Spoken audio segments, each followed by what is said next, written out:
Hello, I'm Constitutional Attorney Catherine Henry, and this is a continuation of our series on the Florida State Constitution, where we are reading only the most important provisions of the Florida State Constitution, considering that it is about 6 times longer than the United States Constitution, including all 27 amendments to the United States Constitution. So with that, we're going to take back up with the section on the judiciary, and starting with Section 4. Section 4. District Courts of Appeal. Subsection A. Organization. There shall be a District Court of Appeal serving each appellate district. Each District Court of Appeal shall consist of at least 3 judges. 3 judges shall consider each case, and the concurrence of 2 shall be necessary to a decision. Subsection B. Jurisdiction. Subpart 1.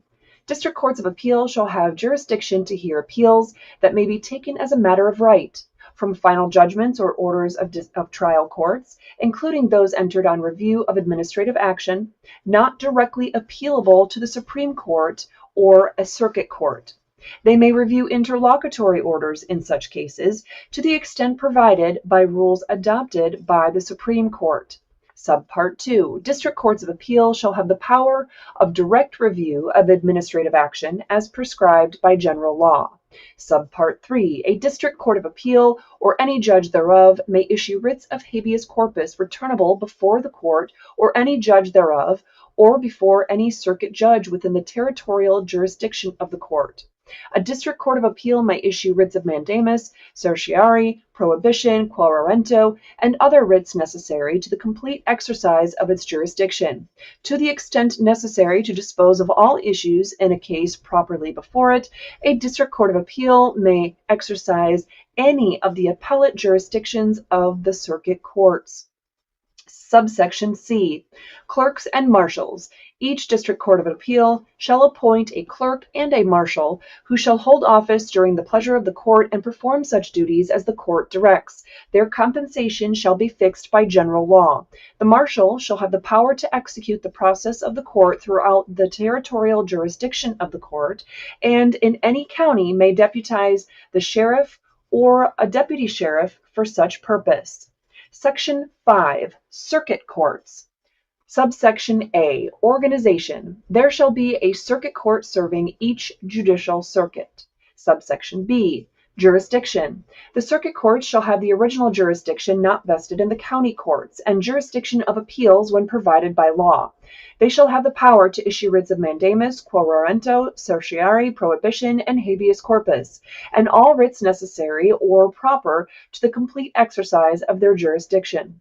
Jurisdiction of the circuit court shall be uniform throughout the state. They shall have the power to direct review of administrative action prescribed by general law.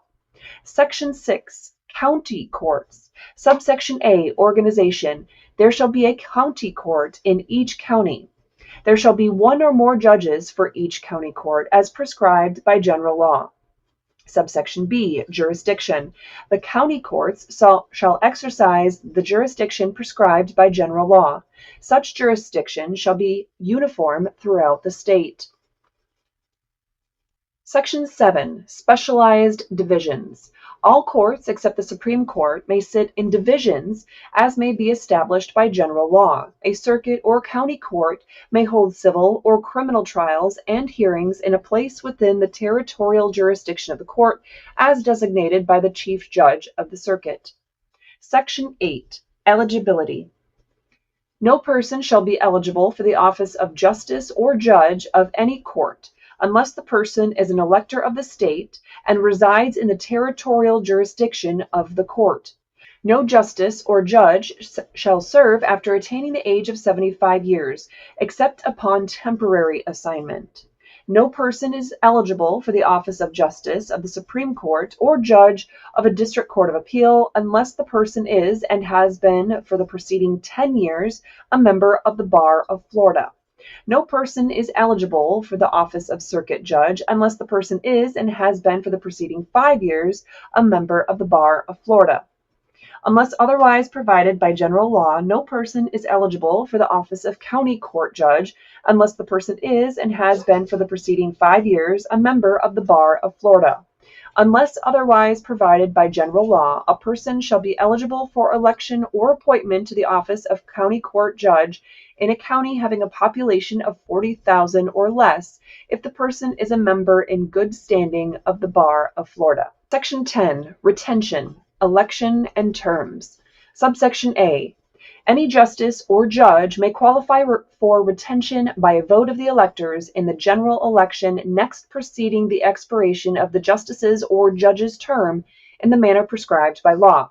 If a justice or judge is ineligible or fails to qualify for retention, a vacancy shall exist in that office upon the expiration of the term being served by the justice or judge. When a judge or justice so qualifies, the ballot shall read substantially as follows, quote, shall justice or judge, name of justice or judge, of the name of the court, be retained in office, end quote. If a majority of the qualified electors voting within the territorial jurisdiction of the court vote to retain, the justice or judge shall be retained for a term of 6 years. The term of the justice or judge retained shall commence on the first Tuesday after the first Monday in January following the general election. If a majority of the qualified voters voting within the territorial jurisdiction of the court vote not to retain, a vacancy shall exist in that office upon the expiration of the term being served by the justice or judge. Subsection B. 1. The election of circuit judges shall be preserved notwithstanding the provisions of subsection A, unless a majority of those voting in the jurisdiction of that circuit approves a local option to select circuit judges by merit selection and retention rather than by election. The election of circuit judges shall be by a vote of the qualified electors within the territorial jurisdiction of the court. Subsection B2. The election of county court judges shall be preserved notwithstanding the provisions of subsection A, unless a majority of those voting in the jurisdiction of that county approves a local option to select county judges by merit selection and retention rather than by election. The election of county court judges shall be by a vote of the qualified electors within the territorial jurisdiction of the court. Section 11. Vacancies. Subsection A.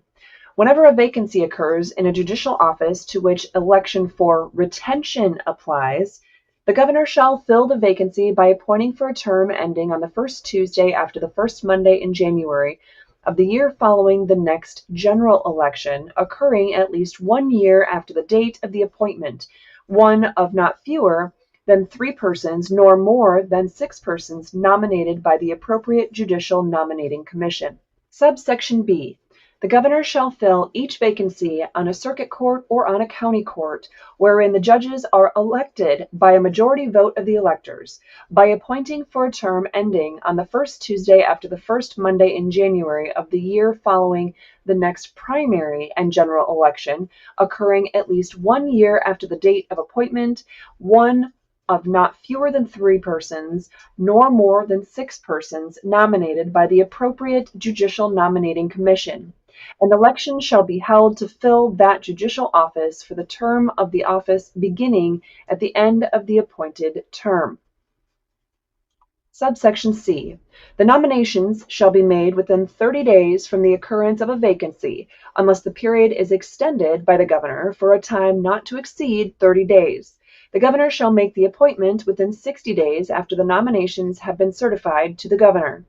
Subsection D. There shall be a separate judicial nominating commission as provided by general law for the Supreme Court, each district court of appeal, and each judicial circuit for all trial courts within the circuit. Uniform rules of procedure shall be established by the judicial nominating commissions at each level of the court system.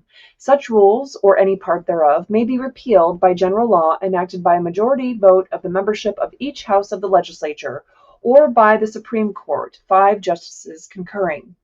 Except for deliberations of the judicial nominating commissions, the proceedings of the commissions and their records shall be open to the public.